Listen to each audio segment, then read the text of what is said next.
আসসালামু আলাইকুম। Hello everyone, সবাই কেমন আছো? আশা করি সবাই ভালো আছো। আলহামদুলিল্লাহ আমিও ভালো আছি। আজকের ভিডিওটা একটু অন্যরকম, কেন বলতেছি সেটা তোমরা জানতেই পারবা। তো যাই হোক, আসতেছে রমজান মাস। এই রমজান মাস উপলক্ষে তোমরা অনেকেই জানো যে হ্যাঁ, আমার রেস্টুরেন্ট আছে। যারা জিরাবো পুকুর পাড় কাঠগড়ার ভিতরে আছো তাদের জন্য স্পেশালি আমার এই ভিডিওটা, যে রমজানের জন্য আমার রেস্টুরেন্টে থাকতেছে স্পেশাল ফালুদা লাচ্ছি।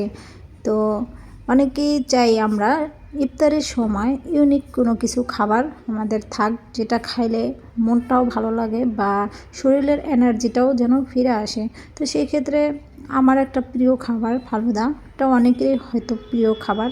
যাই হোক, আমার এই প্রিয় খাবারটা তোমাদেরও যদি ভালো লাগে আর সেটা যদি ইফতারিতে রাখতে চাও, যারা অনেকে আছো যে সময়ের কারণে, ব্যস্ততার কারণে, সময়ের অভাবে হয় না করা অনেক কিছু স্পেশালি জিনিস, তো সেই হিসেবে আমার কাছে তোমরা পেয়ে যাবা স্পেশালি ফালুদা এবং লাচ্ছি। তো আমার স্পেশাল ফালুদার প্রাইস হচ্ছে 120 টাকা, আর লোকেশন হচ্ছে জিরাবো পুকুর পাড়, Bhandari market, fresh food corner. এখানে আসলে তোমাদের চাহিদা মতো আরও অন্যান্য খাবারও পাওয়া যাবে এবং স্পেশাল ফালুদা লাচ্ছি এটাও পেয়ে যাবে।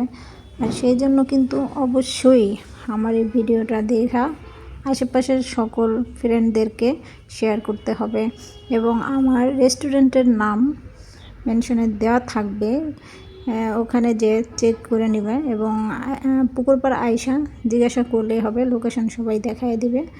আর রমজানে অবশ্যই আমার এই স্পেশাল ফালুদাটা সবাই ট্রাই করবা, ঠিক আছে? আর লোকেশন তো বলছি, আবারও বলতেছি যে জিরাবো পুকুর পাড় Bhandari market Ayesha fresh food corner নাম বললেই সবাই দেখায় দিবে। ওখানে আয়শা তোমরা এই স্পেশাল ফালুদাটা পেয়ে যাবা।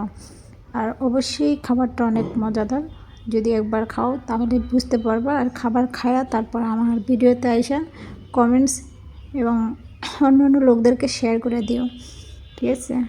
বিশ্বাস করো, খাবারটা আমার কাছে অনেক লোভনীয় এবং অনেক সুস্বাদুর খাবার, তোমরা খাইলেও বুঝতে পারবা, ঠিক আছে? আর কাছাকাছির মধ্যে এই খাবারটা তোমাদের জন্যই আসলে আমার রাখা, যে মজাদার একটা ইউনিক একটা খাবার রাখি, যেটা সবাই যেন আনন্দ সহকারে, মজা সহকারে, তৃপ্তি সহকারে খাইতে পারে, ঠিক আছে? আর তোমরা হয়তো বা লোকটা দেখতেই পাইতেছো কতটা ইয়াম্মি। অনেক সময় আছে যে মানে ভিডিও করি বা ছবি তুলি, কিছু কিছু জিনিস অনেক সুন্দর হয় কিন্তু ভিডিও তত সুন্দর দেখা যায় না, কিন্তু আসলেই বাস্তব সুন্দর।